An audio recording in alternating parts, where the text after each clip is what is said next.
আমাদের এই বাংলাদেশে লাল সবুজের পতাকার যে লড়াই, সেই লড়াইটা 1971 সালে আমরা বিজয় অর্জন করেছিলাম। 1971 সালে যারা জীবন দিয়েছিলেন আর 2024-এ এসে যারা রক্ত দিয়েছেন, আত্মদান করেছেন, তারা হচ্ছেন মূলত সেই 1971 সালের মুক্তিযুদ্ধের শহীদদেরই বাস্তব অনুসারী এবং তাদের রক্তদান আত্মদানকে অনুসরণ করে তারাই হচ্ছেন প্রকৃত উত্তরাধিকার হিসেবে তারা নিজেদের সেই অবস্থানটাকে জোরালো করেছেন। ফলে আজকের এই মিছিল, আজকের এই স্মরণ, আজকের এই আমাদের সকলের একাত্মতা, এটা পুরোটাই আমাদের 71 এবং 24 এবং এর মাঝে যত আন্দোলন সংগ্রাম আছে একাকার হয়ে যাওয়ার লড়াই। আপনারা জানেন, একটি প্রশ্ন ঘুরে ফিরে আসে যে এত রক্ত দিলাম, এত জীবন গেল, আমরা কি পেলাম? অনেকে বলে যে জুলাই কি সফল হয়েছে? জুলাইতে আমরা কি পেয়েছি? অবশ্যই এই প্রশ্নটা আসবে। আমি মনে করি কারোই এই প্রশ্নে বিরক্ত হওয়া উচিত না। এই প্রশ্ন বারবার আসবে আর আমাদেরকেও বারবার এই প্রশ্নের জবাব দিতে হবে, উত্তর খুঁজতে হবে।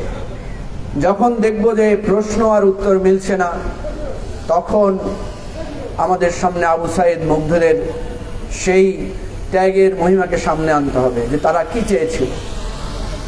আমরা যদি দেখেন এই জুলাই অভ্যুত্থানের মাধ্যমে প্রধান রাজনৈতিক দল বিএনপি এবং সংসদের বর্তমান বিরোধী দল, প্রধান বিরোধী দল জামাত, আমি তো মনে করি তাদের যা চাওয়া ছিল।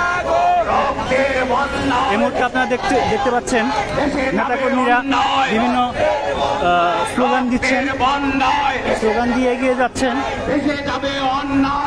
রহমানের দেশে প্রত্যাবর্তনের জন্য আন্দোলন করেছিল। বিএনপি তার লাখ লাখ নেতাকর্মীদের বিরুদ্ধে মামলা প্রত্যাহার এবং জেল থেকে মুক্তির জন্য সংগ্রাম করেছিল। বিএনপি তত্ত্বাবধায়ক সরকারের অধীনে নির্বাচন চেয়েছিল, সরকারের পদত্যাগ চেয়েছিল। তাহলে বিএনপির অপ্রাপ্তি কোথায়?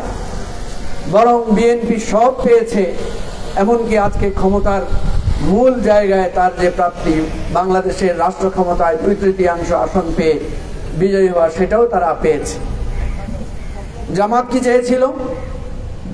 আপনারা জানেন যে জামাত এবং ছাত্র শিবিরকে নিষিদ্ধ ঘোষণা করা হয়েছিল। এই জুলাইয়ের অভ্যুত্থানের পরে জামাত এবং শিবিরের নিষেধাজ্ঞা প্রত্যাহার হয়েছে। জামাত এবং শিবিরের অফিস বন্ধ ছিল, সে সমস্ত অফিস খুলে তারা এখন সর্বোচ্চ রাজনৈতিক অধিকারের সংগ্রামের রাজপথের সব জায়গার অধিকার তারা ফিরে পেয়েছে। তাদের নেতারা জেলে ছিল, কারাগারে ছিল, মিথ্যা মামলা ছিল, গুম ছিল, প্রায় সকলেই কারাগার থেকে মুক্তি পেয়েছেন। শুধু তাই নয়, ইতিহাসের সর্বোচ্চ নির্বাচনী ফলাফল, জামাত এখন বাংলাদেশের প্রধান বিরোধী দল। এরপর জুলাই অভ্যুত্থানে যারা সামনের সারিতে নেতৃত্ব দিয়েছেন, মূল নেতাদের একটা অংশ, প্রধান অংশ, তারা কিন্তু এই অভ্যুত্থানের পরে তারা একটা গুরুত্বপূর্ণ রাষ্ট্রীয় দায়িত্ব পালন করেছেন। সেই রাষ্ট্রীয় দায়িত্ব পালনের পাশাপাশি তারা একটা নতুন রাজনৈতিক দল গঠন করেছেন এবং সেই রাজনৈতিক দলটা কিন্তু নির্বাচনে অংশগ্রহণ করে একটা নতুন দল হয়েও তারা কিন্তু সংসদের তৃতীয় প্রধান দল হিসেবে বা দ্বিতীয় প্রধান বিরোধী দল হিসেবে তারা তাদের অবস্থান তৈরি করেছেন। তাহলে দেনা পাওনার হিসাব যদি আপনি দেখেন, তাহলে দেখবেন যে রাজনৈতিক পক্ষ বা রাজনৈতিক দলগুলো তাদের মোটামুটি যা চেয়েছিল নগদ হিসেবে প্রত্যেকটাই তারা পেয়েছেন।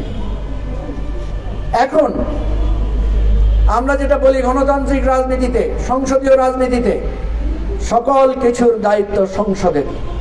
আমাদের আশা আকাঙ্ক্ষা, আমাদের প্রতিফলন, আমাদের চাওয়া পাওয়া, আমাদের এই রাষ্ট্রকে একটা গণতান্ত্রিক রাষ্ট্রে উন্নীতকরণ, আইনের শাসন কায়েমকরণ, বিচার বিভাগকে আলাদাকরণ এবং সবচাইতে বড় যে লড়াই, যে প্রাপ্তি বা প্রত্যাশা আমাদের ছিল, বৈষম্য দূরীকরণ। এই সব দায় দায়িত্ব এখন পার্লামেন্টের। পার্লামেন্টে কারা আছেন? পার্লামেন্টে আছেন বিএনপি, পার্লামেন্টে আছেন জামাত, পার্লামেন্টে আছেন এনসিপি এবং আরও হয়তো কিছু সংসদ সদস্য কয়েকটা দলের তারা আছেন। আমরা অবশ্যই এই সরকারি দল এবং বিরোধী দল এই দুই শক্তির পেছনে গণতান্ত্রিক রাজনীতিতে আমরা আমাদের সমর্থন এবং সমালোচনা দুটোর মধ্য দিয়ে আমরা কাজ করে যাচ্ছি। প্রিয় ভাই ও বন্ধুগণ, আমাদের বক্তব্য হলো, তাহলে আপনাদের মনে থাকার কথা, যখন আমরা ঐকমত্য কমিশনে বসেছিলাম, আজকে যারা ক্ষমতায় আছেন বিএনপি, তারা বারবার বলেছিলেন যে সংস্কারের দায়িত্ব সংসদের।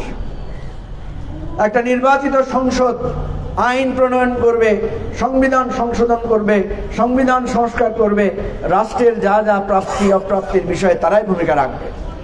তো তাহলে এখন তো সংসদের কাছে আমাদের প্রত্যাশা।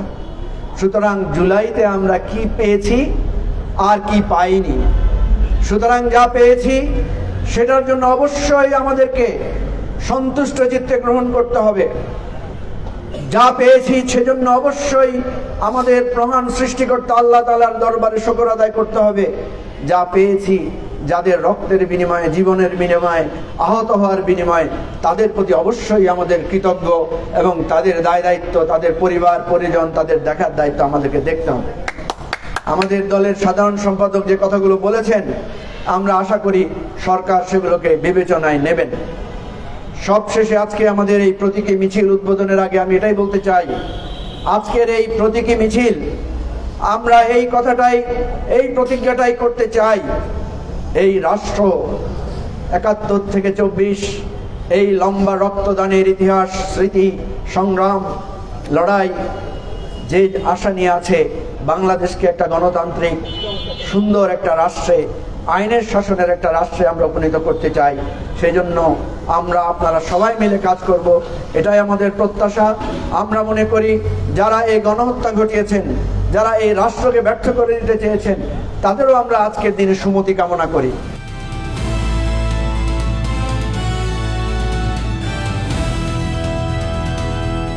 দিনাজপুর টিভি, মানুষের জীবনের কথা বলে।